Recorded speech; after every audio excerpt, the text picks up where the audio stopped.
Here we go with episode 3. Sitting here with Frank today. How you doing today, Frank? I'm doing good. Thank you for having me on. Awesome, Of awesome. course. Great to have you here. Let's start off, maintain our tradition here. Do you know the name of our podcast? I recently just learned it. So let's see if you know what it. How it's pronounced? Yeah. It's Ardo Sophie podcast. That was pretty good, actually. Yeah. I like for having only a 10-second window too. Yeah. Definitely. So how do you say it, Pablo? Artosophy. Artosophy. Yeah. So basically the art of philosophy. All right, I fuck with it. Yeah. Yeah. Okay. So everyone will soon find out why we're doing that to everybody. We can start with the first question. What are you? What am I? I am a soul. I mean, that's kind of like my quickest thing to think of. It's one thing I am certain about. So a little bit about me. I do study a lot of philosophy. There's this famous, I don't know if he's famous now, but philosopher Rene Descartes. And he came in with that Latin saying, cortigo or sum, I believe.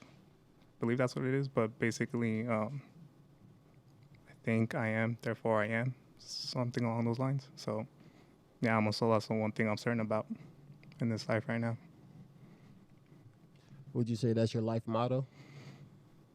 Not necessarily. I would just say it's almost like a tool used to kind of like help me identify myself, you know. But yeah, I don't think it's something to just live by. I just think it's like the base block to build upon. So ultimately, we are what we think we are. We are human beings. We're individuals. I think that's the key word to focus on. We're all individuals. So we're obviously going through these experiences here on Earth and trying to learn what we can and use them to our advantage. Because ultimately, part of being human being is surviving. We're all acting out of survival mode. What do you do for a living? So right now, I work for a vocational counselor. We basically write reports for attorneys on their workers' compensation cases. So basically, we only do applicant work. So injured workers, they go to their attorneys, filing a workers' comp claim because they got hurt at work. And then the attorney, when he needs a vocational counselor on the case, to kind of show that, hey, my client, he can't go back to work. That's where my boss steps in. He goes through a whole evaluation. And with that evaluation, we review medical reports and review them and build a report, basically following certain case laws to make the argument that this client can't go back to work. So yeah, it's pretty complicated stuff. You know, I actually know a lot about that because my father has had 10 back surgeries. So he's I feel in the for him. court all the time, talking to his lawyers every day. So I feel for him because I personally don't really meet with the clients a lot. I'm just kind of like just doing the reports itself, but reading the medical reports, it's pretty fucked up, but they have to go through, honestly. yeah. He's getting results for being persistent. So that's what he's learned. Yeah, and that's all you can do because, and it sucks because for certain cases, it'll go quickly. For others, it just gets dragged out. All he could do is just stay the course and be patient with it.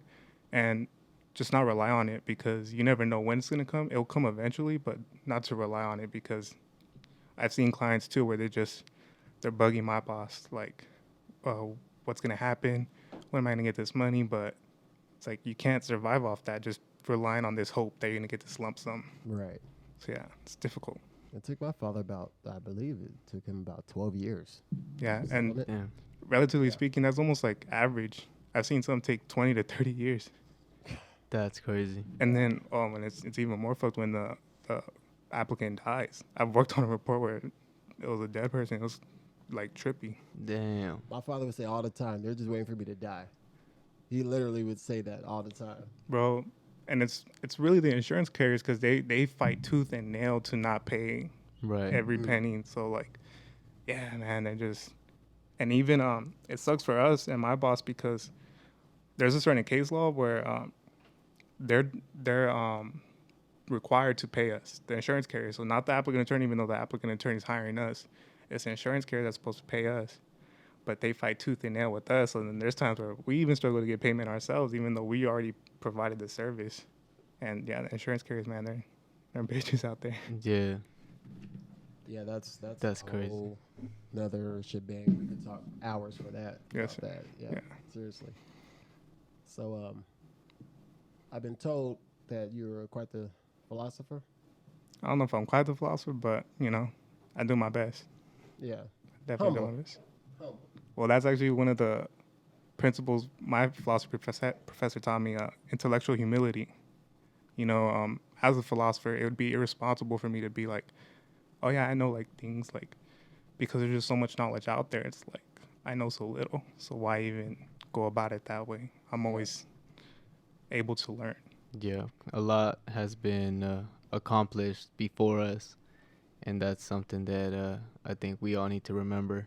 For sure. A lot of the things that we have today were created. It was an idea once, and we don't appreciate that. And sometimes we think we're greater than what we really are. And I've struggled a little bit with that recently.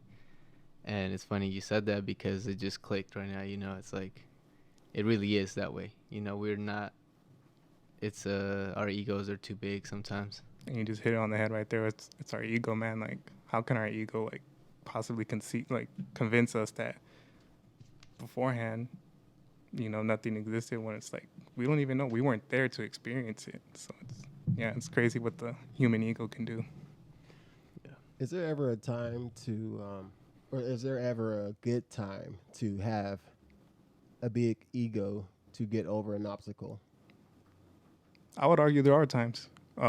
Me personally, I went on this crazy weight gain, and like I was just going through a very hard time in my life. I was just very depressed and very low. And I'm talking, man, hitting up the gas station on the daily to pick up hot Cheetos, Dr. Pepper, and like some type of like zingers or like Twinkies or some shit. So it took ego for me to it did take at first humility to be like humble about like, yo, I got to do something about my physical appearance. But once, I took that step and I'm all right, looked in the mirror, reflected, it's time to get in the gym. Once I got to the gym, I think there was a certain point, I don't know if it was whether to maintain it, whether I hit a plateau, but that ego had to kick in where it's like, no, I want to keep pushing. I want to get better. Right. So I think that's what the ego, if you can use it healthily, it is important, because I think as human beings, we should also want to aspire to be better. And that's where human ego could be useful. Definitely. I agree with that because I feel like I have that under control, but I wouldn't be where I am today without flexing a little mental ego within me. For sure. Yeah. It's kind of like hyping myself up with stuff. But And you kind of have to.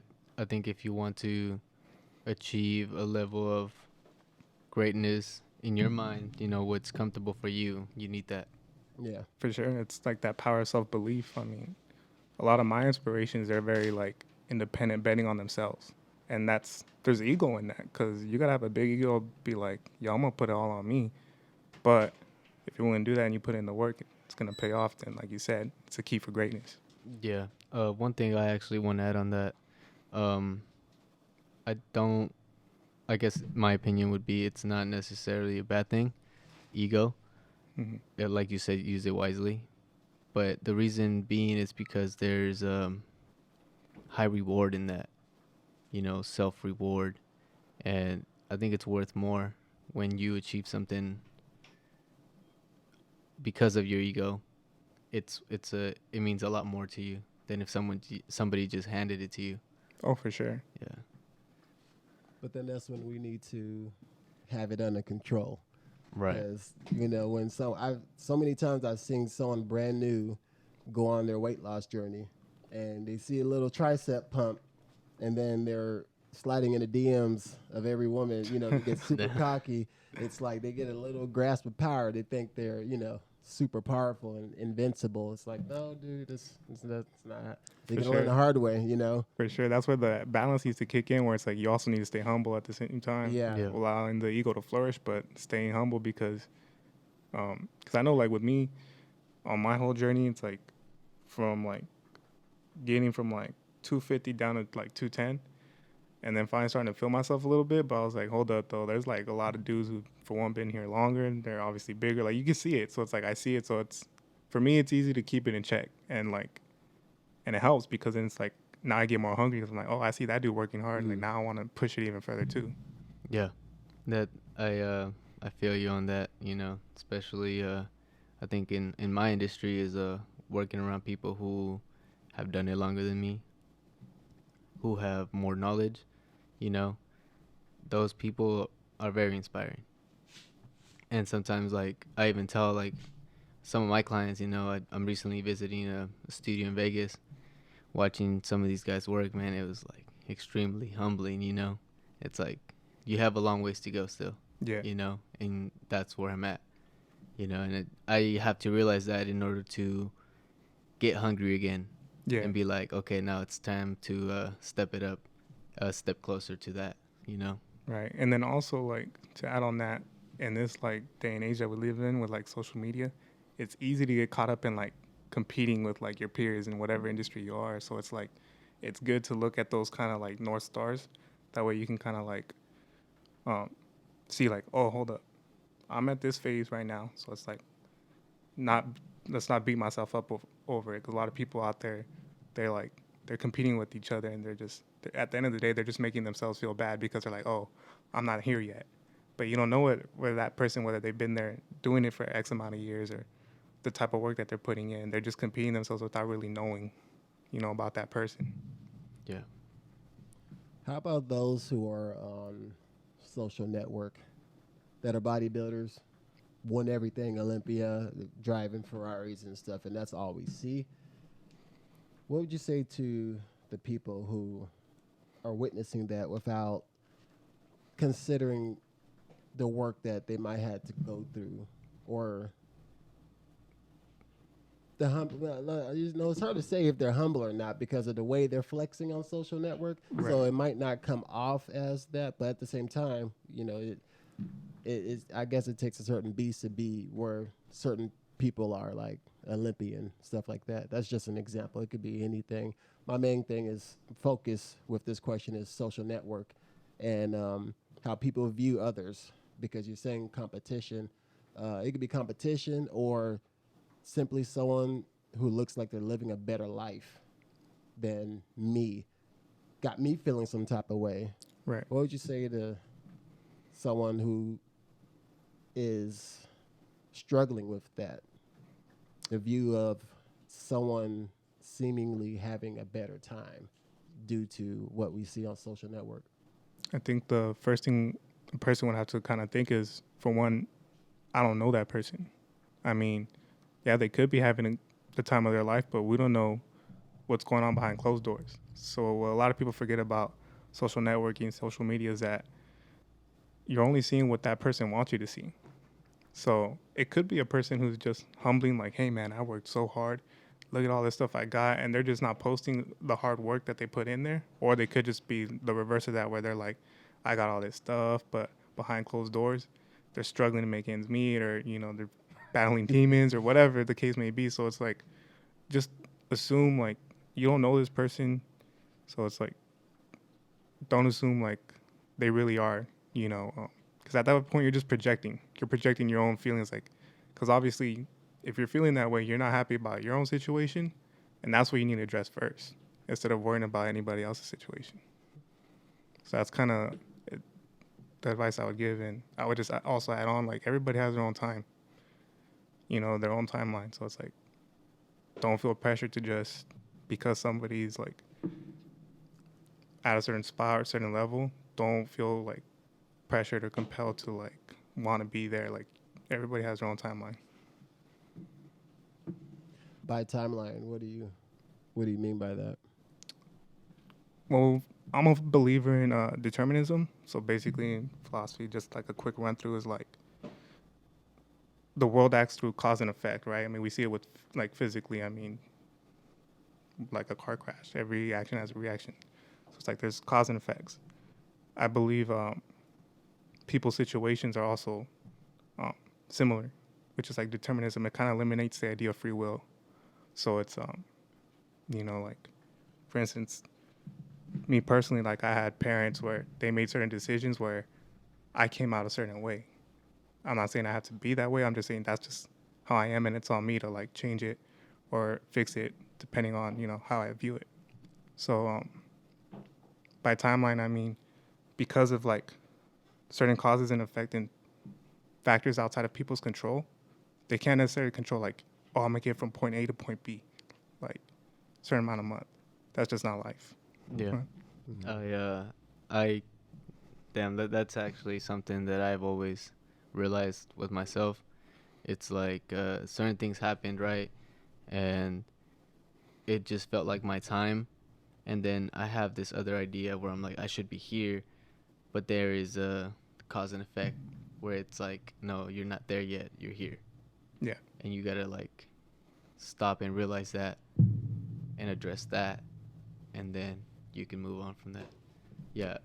That's a very interesting thought. I like it. What do you think, Chris? Do you think a lot of things in your life fell together at the right moments? That's a hard one. I get stuck every time with the first half of my life because it wasn't until only recently in my 30s that I feel like I'm starting to get aligned with where I'm supposed to be. But now I question how long ago was I supposed to do this? Or am I in alignment all along? Is this my path? Is this my journey? Is failing the first half of my life supposed to be what I'm supposed to be going through to be who I am today? It's a mystery to me. I still haven't quite figured it out, and there's still a lot of emotion towards the first half of my life. By the way, I was pursuing pro football, and I got it so close to the finish line I could taste it. The Steelers had won the Super Bowl, and they started scouting me the year after that. I tore my MCL. While they were watching, they disappeared, and then I was like depression for 4 years. Had no plan B. I wasn't interested because I already knew I was going to go pro. I had invested about a good 12 years of my life for football, Mm-hmm. So I had to just hit a huge reset button, try to figure things out. And like I said, in my 30s, I felt like I was just now getting things aligned. Now I just want, today, I want more structure, more organization in my life. But right now, I'm just kind of just like grind fest, just making as much money as I can to be where I want to be. Then I can relax and then figure things out a little bit more. But to answer the question, yeah, I'm not quite sure because that first half of my whole life is a big old question mark. But maybe that's the whole point. That was why you're here today, I think in a sense you kind of have to forget about that because you just think about the past, but now you're in the present where you got to focus on what's tomorrow. Yeah. There's no telling. If I would have pursued something else, I probably wouldn't even be here today. So, Right. It probably saved me from a lot of stuff. I did make a ton of sacrifices. I was a good boy. No parties, no nothing, no drinking, no drugs, nothing. So I avoided a lot of things. So, yeah, there's no telling. Like you were just all in, like All chips in. All no, chips I in. was not interested in plan B or nothing. Yeah. I was deliberate because I knew, I would tell myself if I failed, I knew I did everything in my power. Right. So there was no doubt in my mind that if I don't belong there, then it was fate. I think I don't want to make any assumptions, but to me it sounds like what frustrates you the most is because you put all your chips in, like you said, you wanted to leave no doubt, but at the end of the day, it was something outside of your control. Is what messed it all up. So that's where that deep frustration set in. I mean, also determined I had convinced myself that I was going to be there, made it with the team. And then once I finally had the scouts watching me, I already knew what it was, Mm-hmm. but I still was working hard. I was still putting in the work and doing everything I had to do. But then, the freak accident happened. So, um, yeah, it feels better to tell myself that that was what was supposed to happen. You know, that is my tragedy.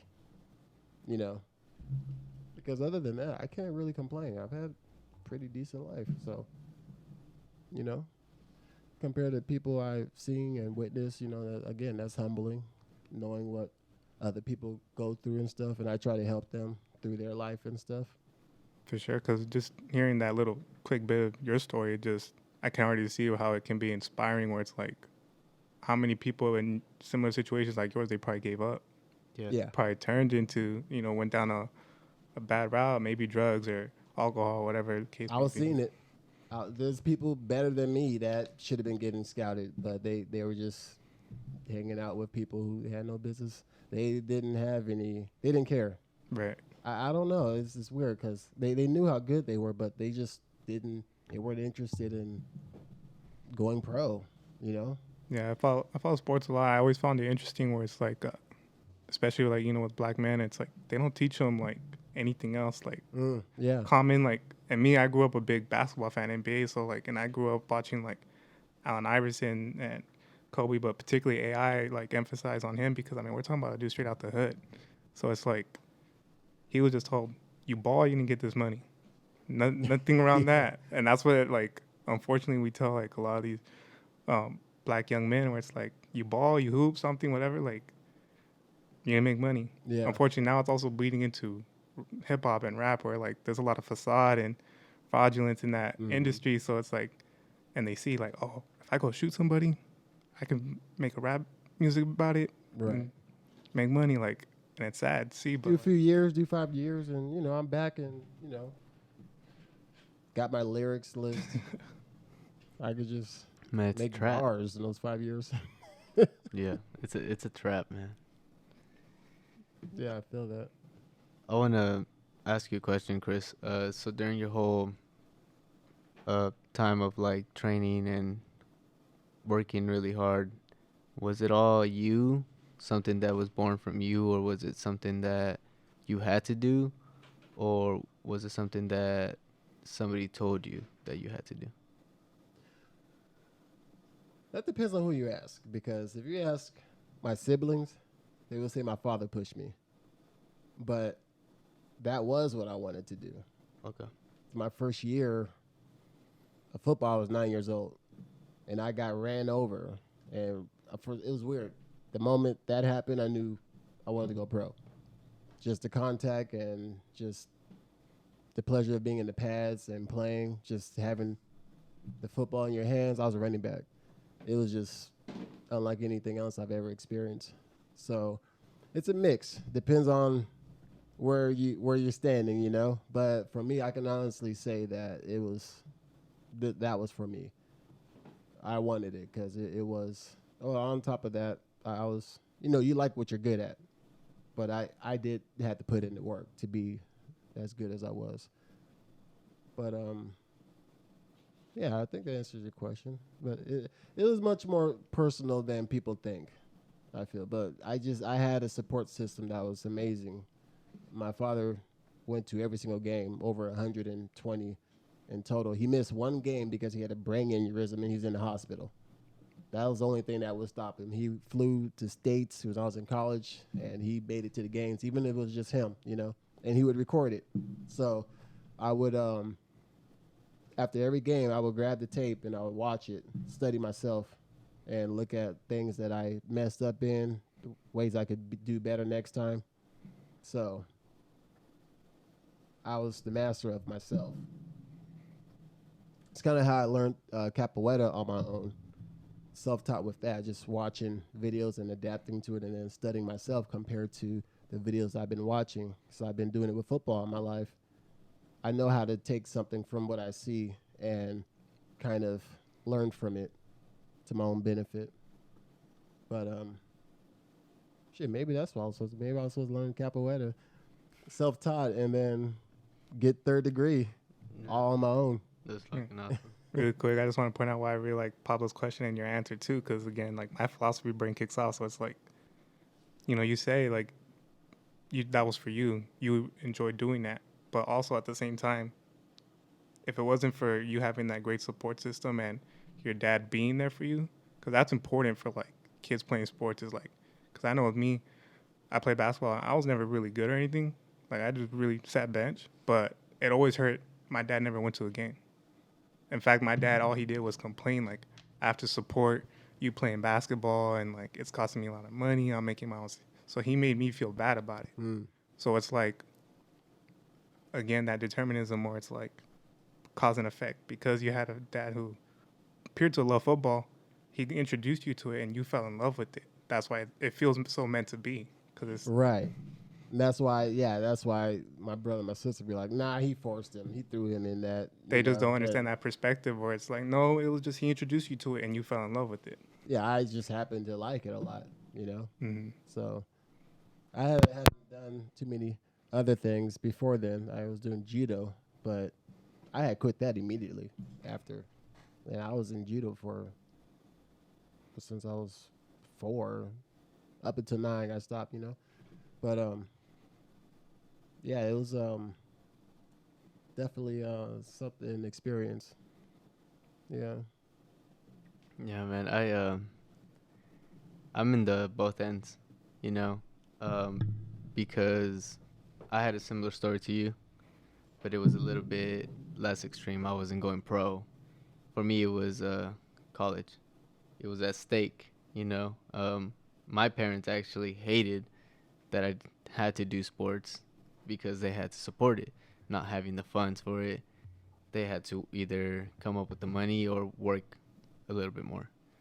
And it was just, in my situation, a hustle, struggle, It was just, for them, it was like, why, And I had it in my mind that sports were the thing that were going to take me to college because I was going to get a scholarship. And my parents always told me that I should go to college, I should go to school, knowing damn well that they couldn't afford it. So I had to find my way kind of into it. And I dedicated my life to a sport where, just like you, I was a good boy, and the same thing, I got injured, I think it's because I was overworking myself, because I was so close, just like you, to where I could almost taste it. And it just got taken away like that, And it was depressing. It was, a very dark time in my life, and I think I went down the wrong path for a little.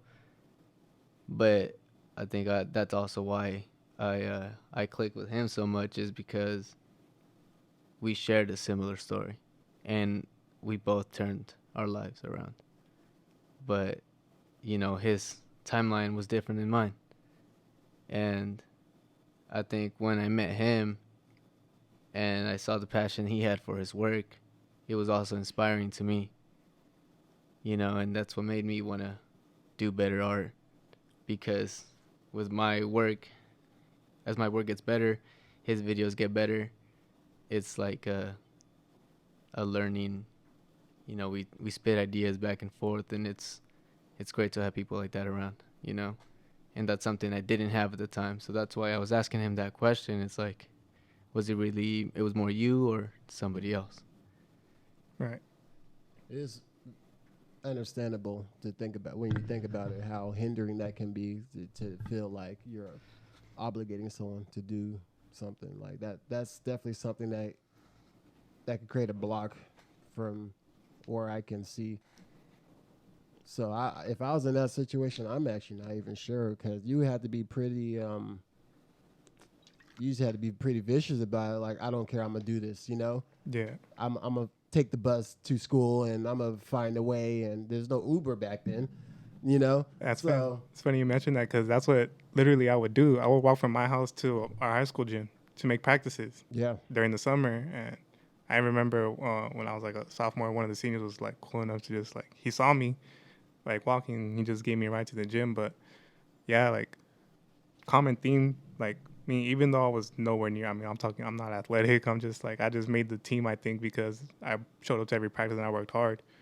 But I was good boy, especially because like kind of like how Papa was mentioning. I think it's like a immigrant thing where like our parents emphasize like um, security. So like that's why probably his parents like they saw sports and like, no, what do you mean sports? Like that's not how you're gonna survive in America. Like no, like my parents like similar thing. They told me like since I was like 8 or 9, they told me like no, you're not gonna be whether I want to be a football player or a basketball player. Like no, you're not gonna do any of that. You're gonna be a doctor or a lawyer or something. Like you're gonna get straight A's.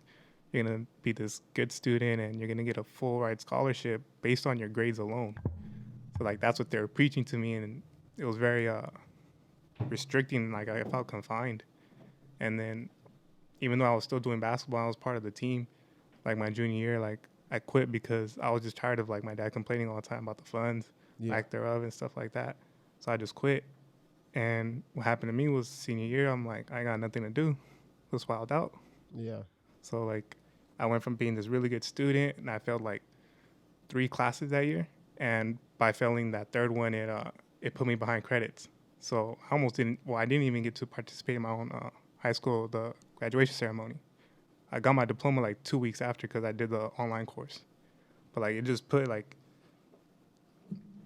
me on a direction where like just low self esteem. That's why it's like kind of off topic. But like I'm scared to have kids because of my parents, the way they like shamed me, neglected me, and like put all this low self esteem in my head. It like put me through like rock bottom hell for like 4 to 5 years, and I'm like feel like I'm barely coming out. are you afraid because you feel like you might repeat it? I think I'm afraid. I think just because of my upbringing, I've always been afraid of failure. Because if I brought home even a B, my dad's turning off my cell phone. He's yelling at me. So like, I wasn't taught that it's okay to fail. So it's like I do want to have kids eventually. It's just like I just want to work on myself and make sure I'm ready to have kids. But like I think because I was taught like you can't fail, you have to like be perfect. This like unrealistic standard. It's just inhibited like a lot of my decision making where it's like damn like I'm afraid to take that risk because if I fail like in the back of my mind it's like failure is not okay. And I think that's something we need to teach kids where it's like failure is okay as long as you learn from it so you can grow and become better. Yeah. Shit, I had to learn that the hard way. I'm sure Chris was there, pushing himself to that goal of being a pro football player. Like, Yeah. you forget that it's okay to fail sometimes. And that's where it hurts the most because you told yourself it's not okay. You didn't give yourself the option to fail, so it's like to fail it feels like the most devastating thing because you're like no, I wasn't supposed to fail. Right. I didn't think it wasn't even a thought. Right. It's not even a I thought. was just I was in it to win it. So, do you have a favorite thing or something that you absolutely enjoy to philosophize about? Is that a word, philosophize? Yeah, I think so. I just say think because to me that's all philosophy is, just thinking. My favorite like particular subject is this social epistemology. Basically, the epistemology, all that means is just knowledge. So like knowledge about society. So that's kind of like the field that's kind of like I've gravitated more towards. Specifically, when I was introduced to this philosopher Charles Mills, he wrote this book, The Racial Contract Theory, which builds upon a previous philosopher, Thomas Hobbes, who came up with the social contract. So basically, like the social contract was, mankind, we all like agreed, like we're gonna be in a society, it's gonna be orderly because we want to survive. But then Charles Mills comes in and he's like, yeah, there was that, but there was also, and this is the reason why it's called the racial contract theories, that was basically an agreement based upon white men. because they weren't including blacks or Native Americans or back then in like the Latin America, like the Mayans or the Aztecs, like those people weren't included. So it really was just like a white man's kind of like agreement. So like I kind of gravitated towards that because, you know, when you're a person of color in America, you're looked at a different way. There's just no way about that. Mhm. So it's like I gravitated more towards it because there's just like a lot of like pockets where like it just shows all the social injustices going on in this country. So that's kind of like the field that I'm gravitated towards. Is that more of a category for you to have an understanding of? Oh, this is weird to say. What is it called again? Social epistemology. Epistemology. Yeah. And that's within a specific, Right. you said white man. Well, not just that field, but I just said that was inspired by that work from Charles Mills, who His focus was on that. he had a whole book on the racial contract theory. He came up with ideas like white ignorance and stuff like that. So he just had a whole book, and he didn't just dabble in that, but that was just one of his more prominent works. I'm gonna get that from you. I'm actually very curious as to what he came up with because it more and more the stuff like I feel like I know what's in that book already, just from some personal experiences that I've had. Example being recently owning a Tesla.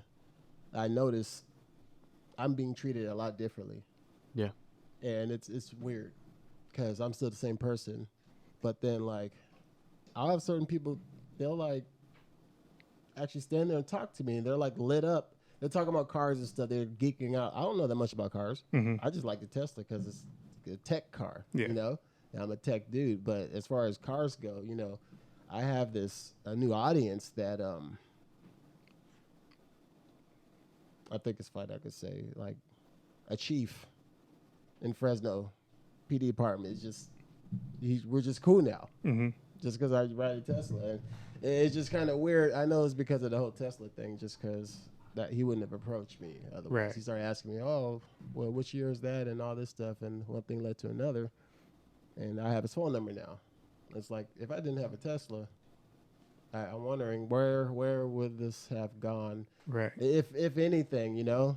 It's just very interesting to see and witness. Because also my spare key it's a card, and it's actually attached to a keychain, and it has Tesla on it. So it's a little flash. Oh, okay. A little flash, but yeah, I get approached a lot. They're like, "Oh, you have a Tesla?" And they're like looking at me, and the conversation starts, you know. And I've never had so many white dudes come up to me and talk to me, have a conversation with me, and so friendly. Yeah. You know, it's weird, but I welcome it. I'm very just observing the situation, but I can't help but notice the consistency and the shift. Right. I've been flying in that car. I'm normally a slow driver, and it's like a couple of times I'm like, oh shit, a cop! Like, Yeah. he just watched me pass by. It's crazy. No speeding ticket. I'm like, I feel like I should have probably 2 by now. Like I got caught red-handed, but he was like, Tesla. yeah, It's a Tesla. Yeah. Tesla.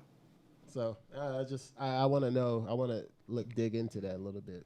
Yeah, it's I haven't read the book. I just read excerpts because that's what you're kind of provided in a philosophy class. You don't read the entire books. You just read like the prominent stuff. So like from what I can recall, it's really dense. I mean, it was written in like the 17th century, so it's like a lot of it's like, and then he tries to incorporate logic into it too, because that's what philosophy is too. Like making sure you have good arguments, not just any argument. You want to have a good, sound, reasonable argument. So it's like he's putting it like certain. Like literally, philosophers came up with formulas to come up with their arguments, so it just makes it's a dense read. Do they is there ever a right answer in philosophy, or is this more like talking to you? It feels more like a scientific approach. It's exactly what it is. Philosophy is probably one of the first sciences to ever exist. Oh, I would say so, because I mean, I don't know which one came first between like math. I mean, who can say for certain, right? But I mean, philosophy essentially is it's critically thinking. And if you think about the scientific method, I mean, what is it? The hypothesis, experiment, and all that. Like, it requires critical thinking to get there. A lot of the early philosophers Socrates or Aristotle. A lot of them, I mean, they weren't just philosophers. They studied math or science or other like disciplines. Because philosophy, what we try to do is we're just trying to understand the world around us. Because we're this human experience trying to make sense of all this data, all this stuff that's going on around us. So essentially, it is science. It's just not a refined science like physics would be a very refined science because of the amount of experiments and testing that they do on their theories. It's yeah, I get scientific vibes from it, from just the form it takes, and it's just a form of asking questions, questioning literally everything. Right. Yeah. And yeah, there really isn't a right or wrong answer No. in science. So there's just more questions, Yeah. you know. All we could do like in science is just we tested theory like so good enough. I mean, we can say with like a certain accuracy, but we can't say for certain. We Yeah. can never say for 100% certain. And that's also even a question of philosophy. Like can we ever truly obtain knowledge if we can't even obtain something 100% absolute? So it's almost like people debate even over that. Something as simple as that, which I personally don't think even matters that much. Like some people are like, well, if we can like get like the essential aspects of it, like yeah, we can consider it knowledge. And other camps are like, no, you got to be 100% for it to claim it to be a fact, to be true knowledge. So philosophers even argue over stuff about that. Speaking Makes of sense. arguing, yeah, is there any famous philosopher or scientist or anyone in that realm that something that they've said that you've disagreed with personally? Personally, probably just William Lane Craig. He tried to his so he's I don't know if he's Christian or not, but he basically argues for the existence of God. So me personally, I do believe in a God. I just I don't know like how you can put God into like a certain religion or so forth. Like that's just me personally. He tries to argue for the existence of God, and he tries to do it by critiquing the science, critiquing Stephen Hawking's theory. And we're talking about a philosopher who's not an astrophysicist or a physicist by any means. He's just critiquing these scientists, these mathematicians, and it's just absurd. Like it's just wild what he's saying because it's just like not factual. Yeah. Right. So like that's just probably the only one where it's like I just think you're full of shit. You're just trying to argue like based on your Christian. I believe he's Christian, but yeah. That's like the biggest argument up there of all. You know, is there a God? You know, and if there is a God, which religion does he actually belong to? You know, or are there multiple gods? Or, you know, is that all just made up to keep people in check under a certain level? You know, like what does that really even mean? Yeah, I think because God may not even associate with any religion. That I mean, and again, that's where the human ego is like we're so egotistical, or we're like, oh well, we must have been created by this higher being, and we're created in His image, or whatnot. So it's like, who knows? I think, but you did make an interesting point where it's like religion. I mean, for the most part, I think for common everyday religion practitioners, I mean, it helps them abide by a certain moral code to, like, hey, this is a community, this is how we behave, we treat each other with respect and whatnot. Of course, I mean, then there's disagreements between religions where you have literally genocides killing one another. So it's like, it is weird because on one side, it's like you do see how it can work. Like, yeah, this religion can help bring in order, but then at the same time, it can still invite chaos. Yeah. How about being spiritual? Is that even a thing to you? Yeah, I would consider myself to be spiritual because I grew up, personally, I was very religious. I grew up in a Catholic home. And I did the whole thing up until literally I was 18 because that's what my dad said. Like, when you're 18, if you want to believe in this stuff, it's on you. You don't have to, but just, you're under my house, under my roof. You're underage, so, like, just practice this with us. And I don't resent it. I'm actually grateful because I'm like, okay, I got to see, like, experience that. I think that's an experience not everybody gets to experience. So it's like, okay, I'm just going to, consider this experience I had. And I just kind of grew out of it because obviously as you get older and if you question things enough, you'll learn, like, well, there's a lot of hypocrisy here. What's going on behind the doors? You're telling me to not do this, but then we have, to be blunt, you have priests, bishops molesting boys and stuff like that. So it's like, like what's really going on here, and then you kind of grow out of that. But I'm a person where I've been introduced to certain spots in nature where I'm like, I can't help but feel like, there's something greater than us. And then like, even just looking up at the stars, you're like, there's something out there. Like, I may not know what, but I know there's some type of God out there or gods. So Not a humanized figure that people are trying to. right, it could just be an energy. Yeah. I mean, Right. I love. I don't know if you guys checked out Marvel's Eternals. The idea of celestials. I mean, just these celestial beings. I mean, just maybe completely foreign ideas to us. Like we're humans. We're a pebble in the grand scheme of things. Not even a pebble, like a one grain of sand in the grand scheme of things. So it's like, I would argue we're smaller than that. yeah, definitely. I mean, have y'all seen the pictures from the James Webb Telescope? Yeah, it's Yeah. wild. I mean, that's just. I think they said they were able to see further in time, back in time, than they expected. I actually Wow. need to, because the whole purpose was to see the Big Bang, to see the beginning of time. They're actually zooming in, as far as space is the way it's designed. I guess the distance measures in time. They go back in Yeah. time from what they're taking pictures of. This is complicated, but it's pretty fascinating stuff. But yeah, that's interesting. There's another. How about reincarnation? How you feel about that? I definitely believe in like past lifetimes and stuff of that sort because like in a previous relationship that I had, like when I met this person, it felt so familiar. I'm like, I knew you already. So I'm like, I believe that like our souls carry on like throughout multiple lifetimes and we're just like learning. I mean, right now, I don't know, like say like when I die, like I don't know if I'll ever have any recollection of my experiences here, but I know there's something more to it. There's like an essence to it because there's certain experiences I've had. Like I said, I met somebody. I'm like, hold on, this is the first time I'm meeting you on this earth, but I feel like I know you somehow, and I can't explain it. But to me, that type of stuff makes me believe like there's some sort of reincarnation process going on. There's something that reincarnation scares me because Gotta be scared, yeah. because I don't want to be no one else.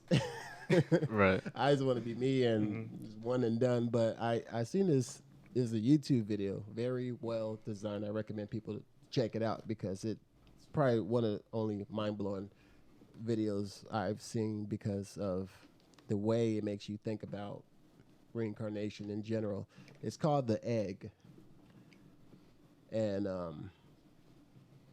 generally what it's stating is that whether you're an old soul or a young soul, we're eventually going to cycle through every living being, whether it's a person, a tree, anything living, we're going to cycle through it once in our lives. And depending on how many people, I'm going to be in you one day.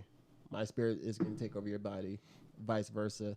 The person you felt like you knew, you was probably that person at one point, however way it was, but that's what this video was perceiving reincarnation, and they were saying like, yeah, you can be homeless one day, you can be rich one day, all this stuff. I was like, wow, it was a very interesting way of thinking. I just want to put that out there. Watch The Egg, just check it out. It's pretty get your mind stimulated for sure. Yeah, I'm gonna have to check that one out. You're gonna be a pro football player one day, bro.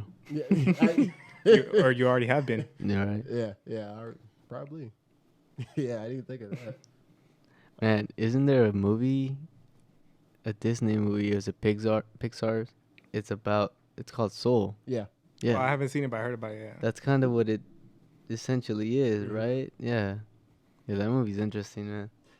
I've watched that movie too because of what I was hearing about it. I can't remember.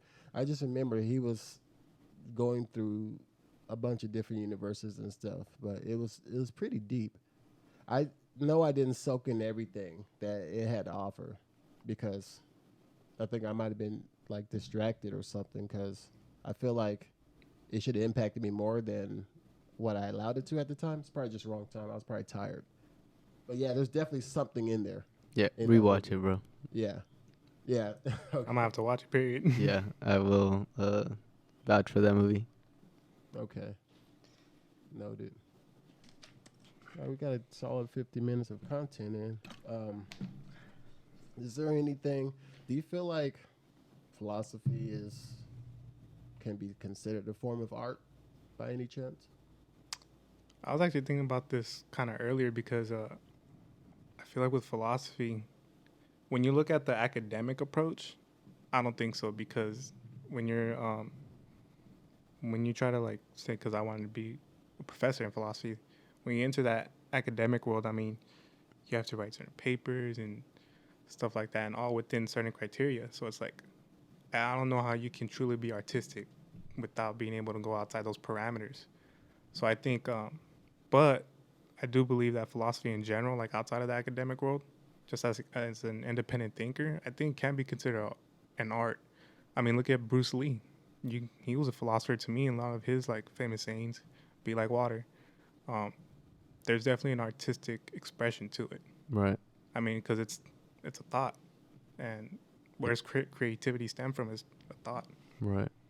So I think, yeah, in general, yeah, philosophy, like outside of the academic world, like how most people view it, or like in like typically when people think of philosophy, they think of like Socrates, like these old men just thinking, or like whatever, like they don't really see the art to it. But I think when you like remove all that fluff from like the true like aspect of philosophy, it's very much an art form. Yeah. Yeah, how you simplified philosophy, like old people thinking. It's like same thing with art. Just like people think of like a painted picture. There's a lot more than that. Yeah. Yeah. Many layers, forms of art. Yeah. But I look at life itself as a form of art. That's all it is. It's almost like it's my own movie playing out, you know? Yeah, because you can argue part of the human experience is just being an artist, expressing yourself. Yeah. Yeah, because what else do we have, you know? Yeah. So, I mean, I think everybody's an artist. You know, For sure. people look at me and it's like, oh, well, you can actually create, art, physical art. But I'm like, it's not just, it doesn't just stand in that, I think it has a lot to do with everything. Yeah. Everything and anything can be art. So that's why I think when you asked me earlier, well, I thought you were just bringing artists onto the podcast. I had already thought about that question, and really, I don't think it's about that. I think the idea of the podcast is to just bring people who have some type of knowledge to share with the world, because we might have answered somebody's question. Yeah, We might have changed somebody's life today.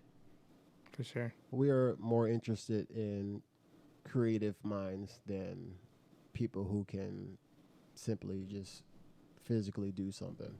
Yeah. Yeah. And obviously it's why I chose you, It's because we had a conversation prior to this day, And that made me realize you are definitely welcome here because you have something valuable to share. I think if you didn't, then I probably wouldn't have ever Yeah. been like come to the Sure. podcast, Yeah, I appreciate that, man. Truly. Yeah, definitely. Yeah. And Chris has done the same with, his invitations. And I think that's just the way it's going to be from now on, I don't think we want artists, I guess, quote Per unquote. se. Yeah. Yeah, I think it's always kind of weird if somebody just goes out there telling the world, like, oh, hey, I'm an artist. Because part of that's kind of like, hey, look at me type of deal. Because I feel like, for the most part, like, There's that ego again. yeah, that ego kicks Yeah. in. Yeah. Yeah, that makes sense. I So do want people to say it though. Yeah, Yeah. they want the validation at the Yeah. end of the day. They just want the validation. Yeah, that Yeah. always feels good. It does. yeah. So I want to ask you, because I know you mentioned you're not like super on social media, but I want to understand why. What's your reason behind that? For one, it's just not healthy to be on it so much. I'm sure everybody can relate for the most part of being on their phone for hours and hours on end on social media. So for one, it's not truly healthy.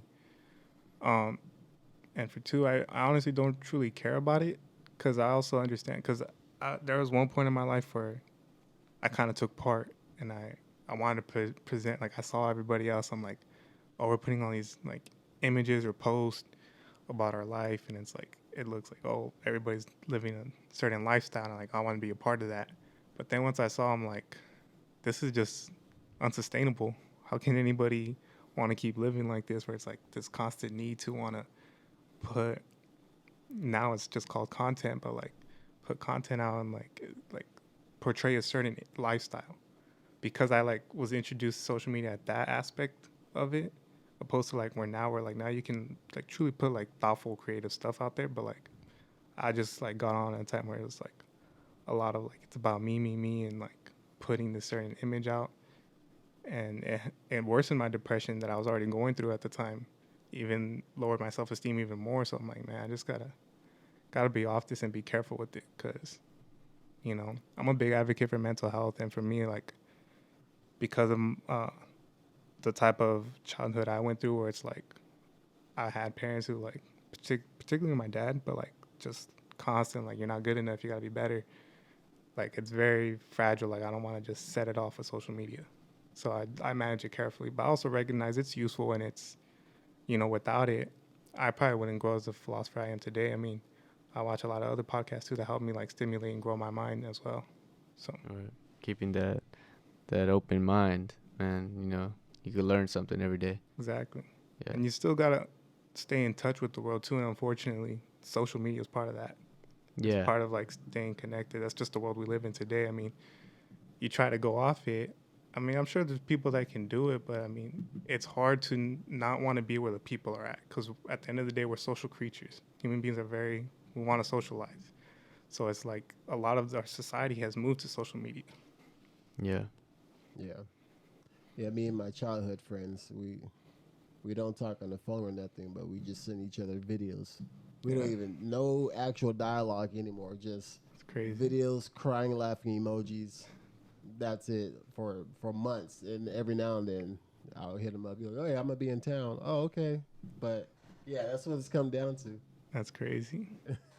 People you would talk, I would assume in childhood, I mean, almost every day you would talk to them. I mean, they would come over every day Yeah. and play Dreamcast, video games, stay up all night.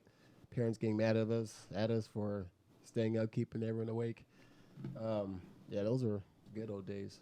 Yeah, it's actually interesting to see, because I do have a nephew I spend a lot of time with, and he's about 16 right now. And it's just interesting seeing like the dynamic with his friends, because they'll be playing like on PlayStation online together, but they still have each other on FaceTime, so they can like see each other. And I'm just like, I just thought it was the FaceTiming weird. now? Yeah, it was the weirdest. Yeah, It was that's kind of weird. it was the weirdest thing I saw. But it's like, okay, you can already like communicate through the game Yeah. online, but you also want to add this FaceTime to it too. And I just thought it was weird. And then another thing I had to consider was like, well, he also went through the pandemic too, or at his age in high school, and he was on a laptop, and like I'm wondering like, how bad did it fuck up all these kids, like their ability to like socialize? Can Right. you imagine? Like, I couldn't imagine. I don't know how old you are, but I didn't even have a cell phone till my senior year of high Oh school. shit! Okay, yeah, because I'm 26, so I had one. I remember I had a flip phone in 5th grade. So My that was phone crazy. was this box, and you throw the antenna up. That was my first phone. My dad told me about those. Yeah. yeah. I remember using it on the bus because that's the only place it would work. Damn. Outside of campus. Damn. And then It might make me seem young, but my first phone was a touchscreen. it was touchscreen. Yeah, Damn. that's crazy. That's Yeah. crazy. We do first touchscreen that came out. Huh. We're like, what is like? No, I want my keyboard back. Yeah. Give me back my BlackBerry. This is garbage. How Yeah. can you That's type crazy. with a touchscreen? Those got way better though. Yeah, But they the got first crazy. touchscreen. Oh my god, that was awful. They had to figure it out. Yeah. It's crazy. I remember they used to make PDAs literally where you couldn't even touch it. You had to touch it with a pen on the screen. Mm-hmm. It's just like, that's crazy. Technology, man. Now everything's touchscreen. You know, Or fridges. Why would we need a fridge to be touchscreen? I But it saw is. that. I'm like, what? Why? I know, it's like, it doesn't seem practical, but all right.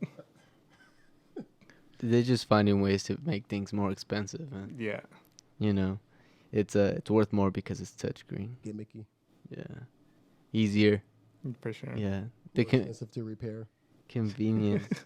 Since when did convenience become expensive, bro?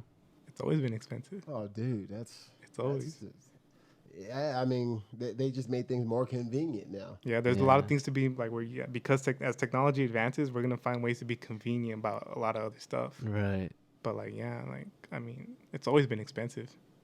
Yeah. I guess that makes sense. I just didn't think about it that way. Obviously, you know, when you're working really hard towards something, it comes at a price. Yeah. Yeah. I just learned something new. Man, definitely it's a good talk, man. You know, and I think a lot of people need to realize like you have to be able to think outside the box. Problem solving, man. Right. It's huge. I mean, I am in college right now. I plan on getting my bachelor's degree, but because one cool thing I can say about my dad, where it's like he doesn't have a degree, but he's if he would have had his degree, he would have been a director where he works at. He works at community regional hospital. So it's like, but because he doesn't, it holds him back, obviously. But he always tells me like all these dudes with their degrees, sometimes they don't know what they're doing. So it's like degrees are helpful, they're needed, but they're only good if you know how to problem solve at the same time. And unfortunately, the typical college experience doesn't give you the life lesson, so to speak, where you have to problem solve on your own, like truly Right. independent. That's why I hated it. I'm like, when am I going to use this in the outside world? Yeah. When? Like, make it make sense. I need to learn this. Really? And not even just the academic aspect of it, just the whole like the way it's socialized college. I mean, you put like a bunch of frat boys in a room, they're just gonna party, live it up. It's like, but Structure. they're not thinking about, if I come into a problem, how am I gonna be able to think around it and solve it? Right. Crazy. Yeah, it makes sense, man. Like whenever I'm around frat boys, I'm just like, "Jeez, bro, when are you gonna get your shit together?" You know, like it's just the conversations that they can put out. They're not. I don't know. To me, they're not worth anything because I'm not learning. Right. I feel like I'm talking to like a little kid. Good. Not even. I think little kids speak with more. Well, because the thing about them is they can be book smart too. I mean, they can, Oh, yeah. But there's a difference when you're able to translate it. Again, that's where like the critical thinking, the problem solving kicks in. Where it's like if you're able to use what you learn in like real world applications. Yeah, definitely. And I think a lot of them, they don't have that because they were never forced to. Yeah. They're never put in a situation where it's like, damn, I got to really figure out how to get myself out this hole. They probably could, but they're not Exactly, they exercising could. it because they hang out with the wrong crowd. Yeah, it's Right. It's not what's cool. So why should I do that? You know? it's like with anything, why do we hit the gym to, grow our muscles? I mean, mentally, you have to do the same. You have to exercise your mind and brain for it to grow. Yeah. If you don't, it's just going to lay dormant. It might even shrink. Right. Right. Is that possible? Well, not physically, but like Right. you could definitely like, I'm sure if you're not actively thinking, you're not going to be able to like progress, and I'm sure you can regress if you don't like use it extensively enough. Right. I have a psychotherapist friend who recently sent me an article about how alcohol can actually shrink your brain. There it is. They said there's like some studies on it. I'm not drinking alcohol ever again. Say that now. Yeah, Yeah. yeah. Yeah, it's not. I mean, I'm not an active drinker. I mean, either like I'll drink, but like it's very rare. But I'll never say like, oh, I'm never gonna drink because I'm like, I know I'm prone to. I'm a human. Right. I know like, hey, if I see my boys or I see my brother, bringing out the bottle, yeah, I'm gonna take part. Right. But I'm not. That's not something I'm too much in. Right. I was like, I already got enough concussions. I don't need nothing Definitely else not. to do anything to my brain. Are you worried about that? I am. Yeah. That is one thing that I'm like, damn, like, why did I choose football of all things? Honestly, because I was a headbanger. I was running through fools. And none of that concussion stuff was known or Right. even taken seriously. Or, oh, you got a concussion? Okay. Take a couple plays off and go back. You don't know your birthday? Okay, but you can walk? All right, go back in. It's crazy. So I've had 7 that I know of in my career. And I feel like it's taking a toll. I definitely feel like it's taking a toll because my memory used to be like on point. And Sometimes I feel like I would probably be a genius if it wasn't for the concussions. I think Right. it's a little hindering to me mentally because the way my memory's set up right now, I'm just hoping that, honestly, to be totally real, I am concerned, and I'm just hoping I'm not gonna become a vegetable like another 20 years or so. Right. Because I know I am getting older, but I can't help but notice a little deterioration mentally, and I feel like I'm at my prime right now. I feel like it's a little too early for that, Hmm. you know. So, yeah, I'm a little worried about it. Plays in the back of my mind every now and then. Well, good thing is you're aware, so you know you can address it. Like you're already aware. Like, hey, there's deteriorating. I You can do literally your. got like focus factor memory pills. There you go. I'm taking right now. Yeah. Yeah, that's how. Yeah, serious. I'm taking it. Yeah. That's good. Better to be proactive and cautious about it than to just let it slip. Do what I Yeah. can at this point. Damage is done. What's done is done.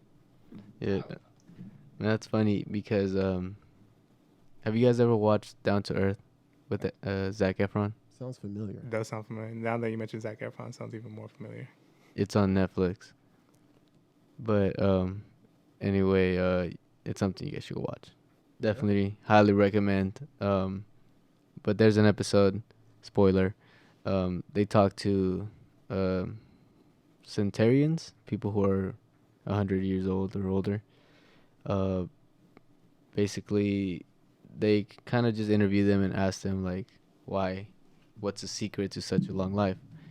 And a lot of the times, they just say like, just learn to be happy or whatever, simple things like that most people already know, you know. Yeah. But the one thing that stuck with me was this particular person had gone through situations in his life where he wasn't healthy, you know, or whatever. But he said that once he understood that he had to change that, and then he changed his lifestyle, he was able to grow old, you know.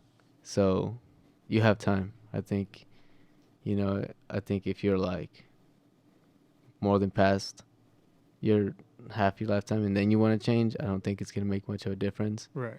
But I think right now, Yeah, you catch it early enough, Yeah. it can make a difference. Yeah. yeah, because you really think about it, like well, for me, like those people have lived 5 times my life, Yeah, 5 times my life, bro. that's I'm like, crazy.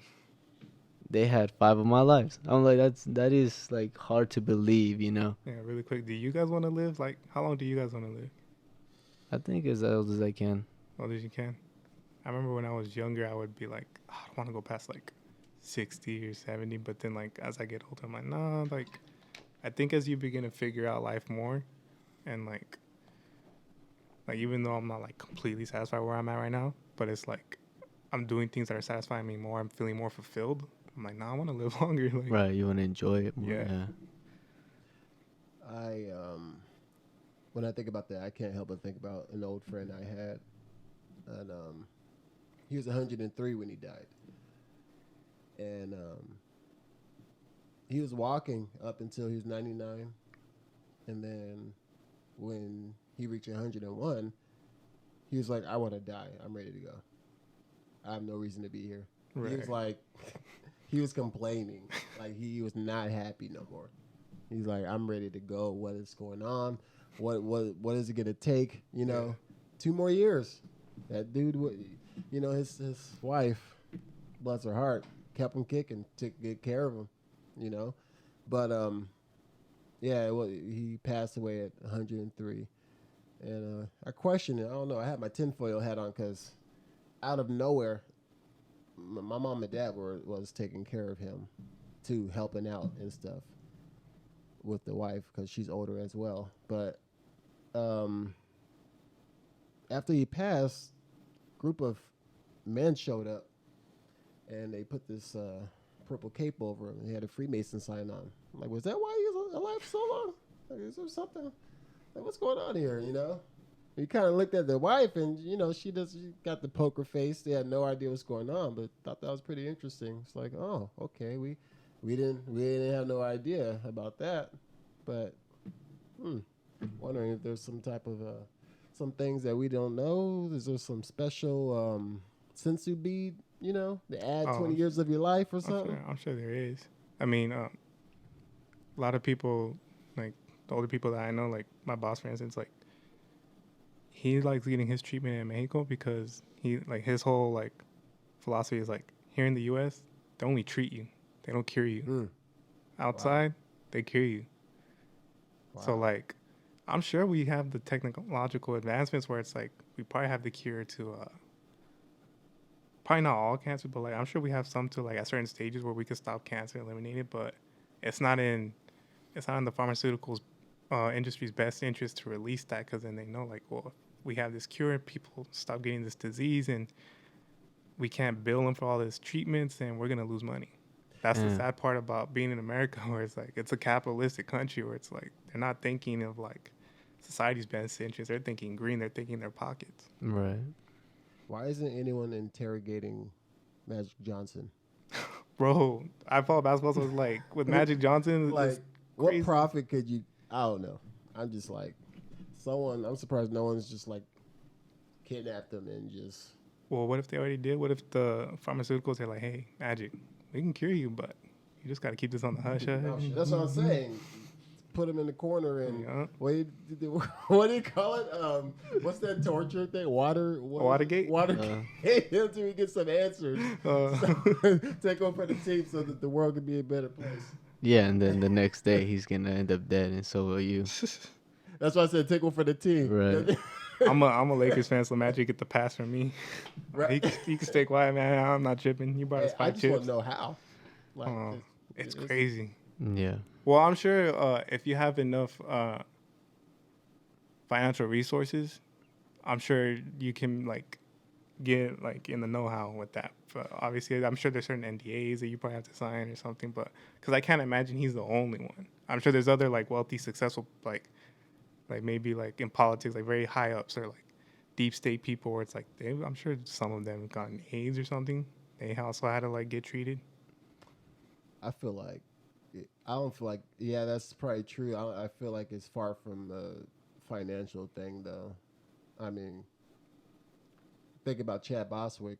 Like, was he not rich right. enough to Right. for the best type of chemo? And he went out quick. We're like, wait, what the hell? What do you mean he's dead? One thing that was interesting about him is it almost seems like he accepted it as soon as he heard. Like almost like he probably didn't even He shut down. like almost like he didn't care. Like okay, this is what it is.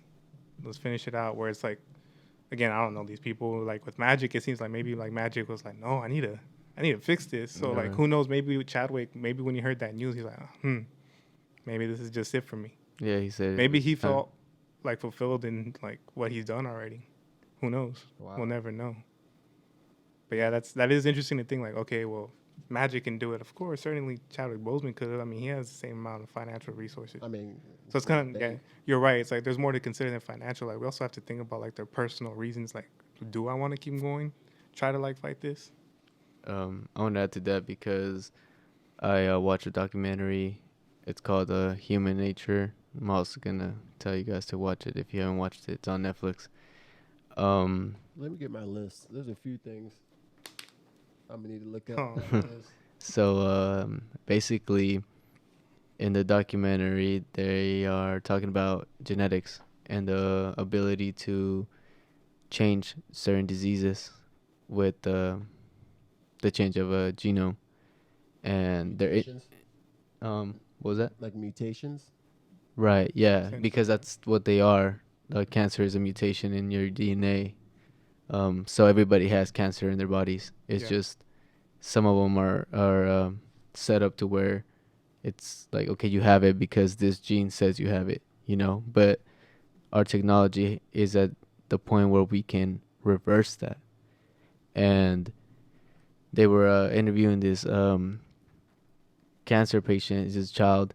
He has sickle cell, and he's talking about it. And then at the end, they interview him and they asked him, "Would you change your situation? Like, would you accept a cure?" And he was like, "No." He was like, "No, because I wouldn't be who I am." He accepted, like, this kid's like 9, bro.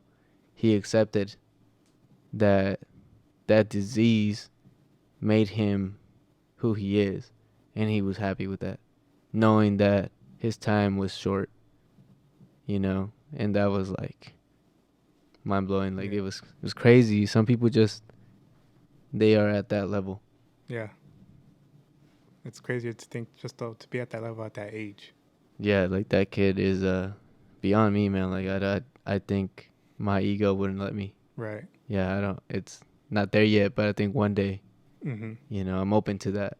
Getting to that point where I accept everything rather than trying to push a certain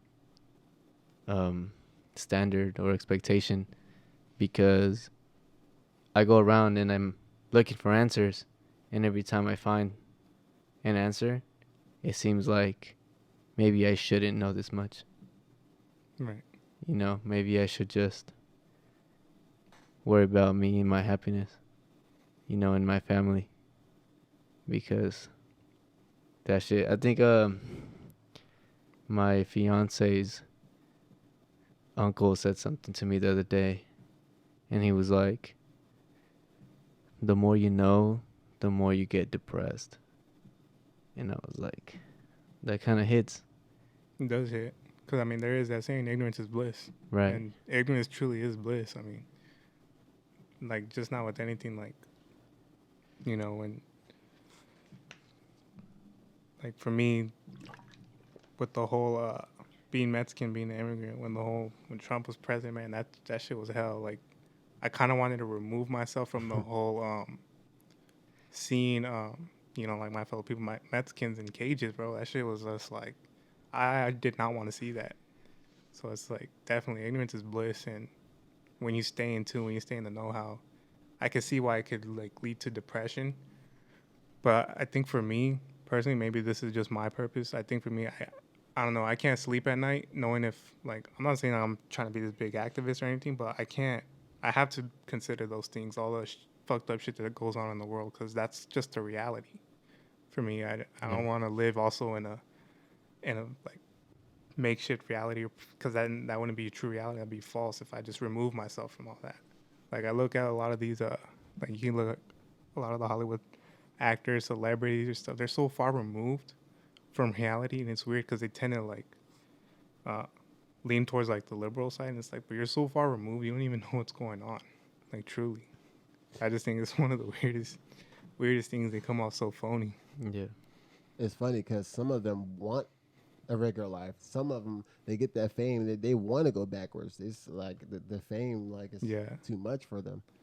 Like, no, I just want to be a normal person. I don't want to be known, Yeah, I recently watched this podcast I was watching. They just had a comedian, Louis C.K. And I don't know if you guys know who Louis C.K. is, but I mean, this dude, he climbed to the mountaintop of comedy. I mean, and for his generation, like, being at the top didn't just mean like selling out shows, but it meant like you had studios approaching you for like, you're gonna write TV sitcoms and stuff like that. I mean, he was just at the top of the world.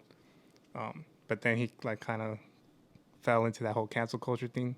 He's a dude that, I don't know if you guys heard, he pretty much just whipped his dick out in front of somebody. And like, obviously, I mean, you can't be doing that. So he got canceled for a bit. But he was just recently on, and he was just saying how, like, when you get to the mountaintop, that's just a place where you visit. It's not a place where you can live, being at the top. And even though he was forced off, he was saying, like, it's been so much better, like, just getting back to the roots and like small comedy club shows and stuff like that. Like, that's where his passion lies, not at the mountaintop. He said it is like, you do need to get there. It's a place you should visit, but it's not a place you could live. I thought that was pretty, like, oh, I thought that was just real.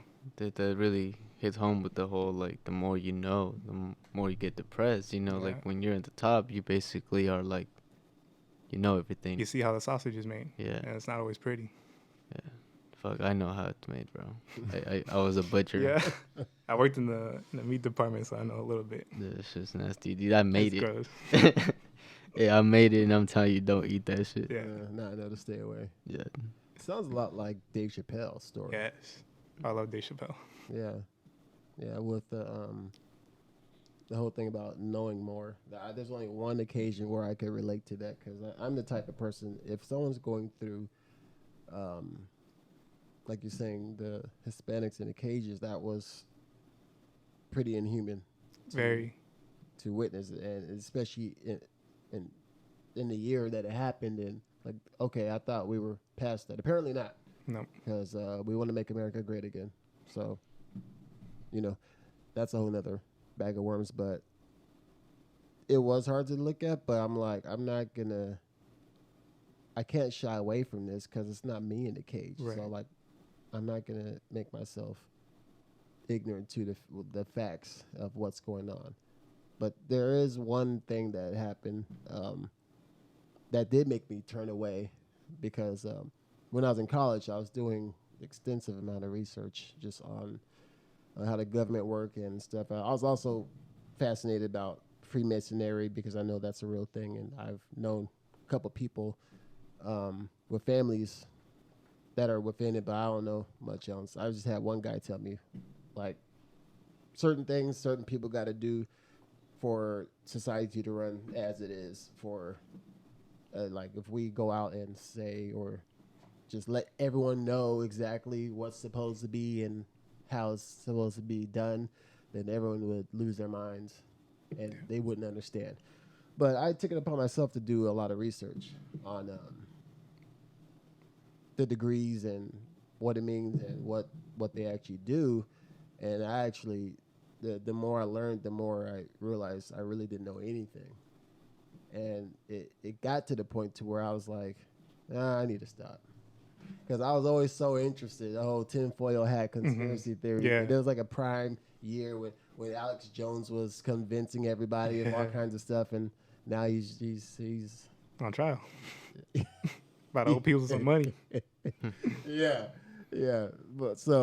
But now, yeah, I actually get that. That's the only thing that kind of scared me away from, like, yeah, ignorance is bliss. It's best. Like, what can I do? I'm just one guy, Right. and I am not the one to grab a loudspeaker and try to start some type of movement. And that's literally like my feeling was like, obviously I didn't remain ignorant to what's happening to like my people, but it was just like, well, what can I do? I mean, I don't like hearing those typical voices where like, oh, your voice matters or like whatever. It's like, But I'm not saying it doesn't matter, but it's just like, I can't make a profound impact with where I'm at right now, so I can't speak right now. You know, I eventually hope to reach a place where I can reach a certain, platform. Like, okay, here I can really project my voice. It's like back at the time, I was just a, 2016, I don't even, 20-year-old kid. Like, I didn't know what I was doing, but I know I felt a way about what I was seeing, but I was also like, I didn't know what I could do in that moment. You know how I see you when you say that? I see you as someone who values their time. I do. Because if you're gonna you're not wasting your time unless it's gonna actually be beneficial to the masses. Exactly. If you're gonna do something like that. Because there's a lot, especially with social media now, there's a lot of people, a lot of voices, and it's like, there's a lot of chirping, but I mean, to me, if there's no action behind the words, what do the words truly mean? Right. And if it's hard because no matter how you say it, someone's gonna misunderstand you. Mm. No matter how you say it, there's no perfect way of going about it to where it wouldn't, depending on the subject. But Yeah. Someone's gonna see it in a different way. You're like, no, that's not what I was trying to say, Right. or it's not what I was trying to put out there. So, it's just kind of it's hard. It's very and hard. That's where it comes to. You can't really care what people think or say. No, you about can't. But that's also why, like I said, like if I would have spoke at that time, it's like I wasn't ready to deliver any type of message. Right. So it's like, of course I'm going to care what people think because I'm not prepared. But if you like reach a level amount of preparation where like, this is the message I want to put out there, I'm prepared, I've devoted time and hours into it, then you're not going to care what people think, because you're like, no, I know what I put into this. Yeah. Right. You have like full ownership of it. Yeah. And also wanting to hold your ground if challenged. Yeah. Yeah. Yeah, there's a lot of energy and time in that. Definitely something I'd rather get paid to do if I'm going to do it. That's just me. It's not for everyone. It's kind of like what we were talking about earlier. Is with the people trying to get some knowledge from you. Yeah. Oh, yeah. Yeah, picking. Yeah. So they say there's no shortcuts. but you can make things easier for people when you've done the work and been to certain places, Right. you know, and someone asks you, how'd you do it? Like, oh, a lot of determination, hard work. But, you know, if you give this a shot, I'll give you this little tip right here that might propel you a little bit. Right. Well, be more specific. Like, how did you get that? So I can get more of it. You should probably work towards it. I gave you something here, but you should probably take that and then make it your own. Right. Because if I keep giving you every destination that I took, your stuff is gonna look like mine. Well, and what's crazy is that it might not even look like yours because that person they're failing themselves in that they're an individual as well too.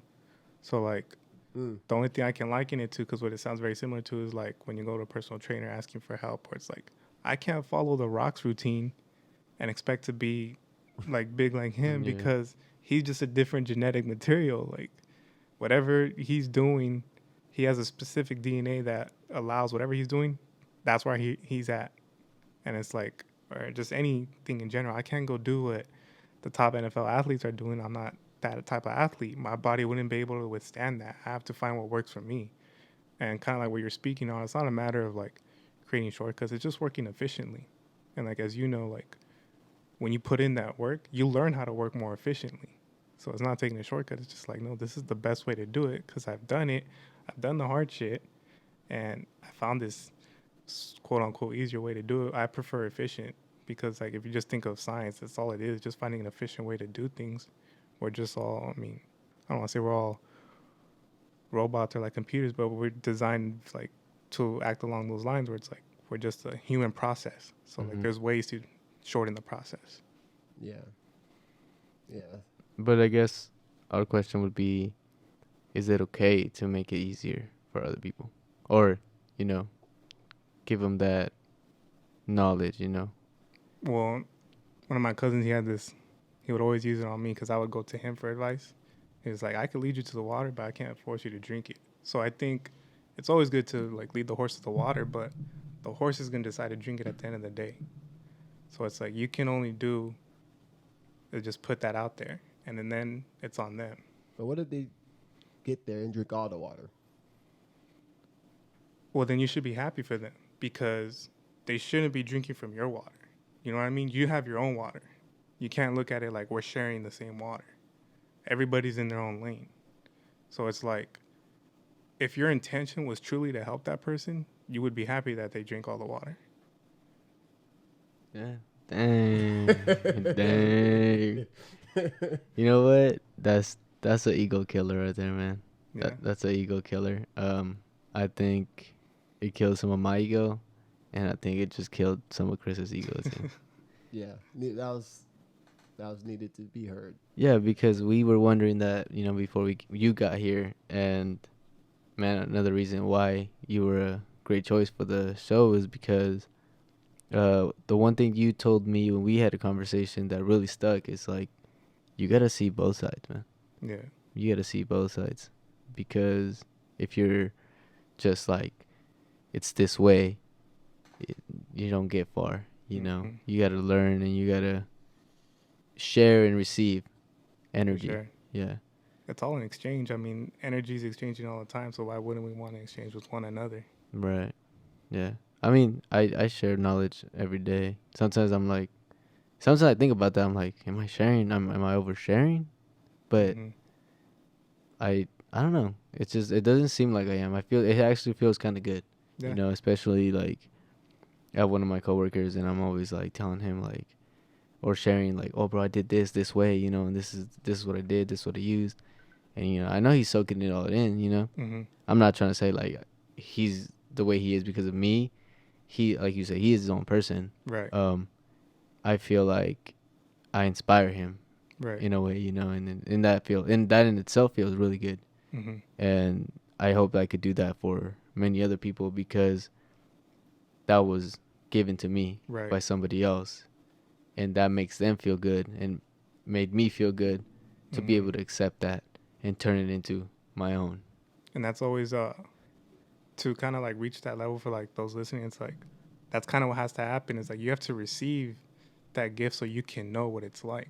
Because if you never received knowledge from somebody else, like true knowledge that like you appreciated and like you took it in, you're not gonna know like why it's important to pass it on.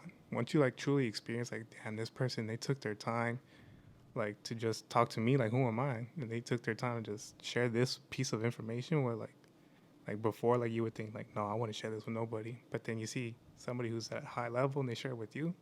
You're like, damn, if he's doing it, why shouldn't I? So, in that sense, like, how does somebody who did it on their own deal with that? Like in terms of like, how do they learn how to?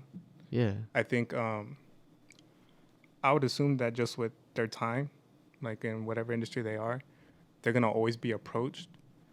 And I guess the one thing I kind of like think of, obviously not the specific scenario, but something along these lines where they'll just meet that person. Like maybe it's a person who they just got really old, they never shared their knowledge, but then they meet this like young person who's just so filled with like youth, and it just reminded him of himself, and like it's like, oh, I want to teach this person what I know. I mean, that's why people have kids. I mean, they Right. don't know, they just want to supplant their legacy and teach what they know. So I think eventually you just, if you don't receive it, you'll reach a point where you'll come across somebody where it's like you'll just feel like compelled to share it. Right. Yeah. And I think that that's a feeling I get when I share with people information. And sometimes it's because there's a want from me Mm-hmm. to want to share, not because they need it or because I'm just trying to be like a nice guy. You know, Right. it's actually like comes from within. Right. That's why I say it's all about intention. Because there could also be the case where it's like there's somebody who's not good intention asking you for knowledge because maybe they're just using it, trying to use it against you. Right. And you can feel that. You can pick up on those vibes. So it's like, for sure, I mean, there's certain scenarios where you shouldn't always just give your knowledge freely. I mean, you just got to look at the intent. Does this person really want to learn what I have to share? If so, then yeah, I'm going to share it. Yeah, that's a good way to look at it. I guess that's a good way to determine whether they're worthy or not. Yeah, because I also like can see the scenario where it's like, dang, you help somebody out, and all they were just doing it was they just had bad intent. Whatever their intention was for you just wasn't good, and you can pick up on that. And you can feel it too. Yeah. Makes me think of Bill Gates Why Bill Gates? because you know how he got the computer, right? He invented Microsoft and all that. He totally. I know I've heard the stole it story, but from yeah. the dude Mhm. that had everything. The first computer was actually Apple, but everyone's glorifying Bill Gates because he's the one that actually trademarked it and did everything. It was someone else's work, and now well, I think Elon Musk probably the richest man in the world.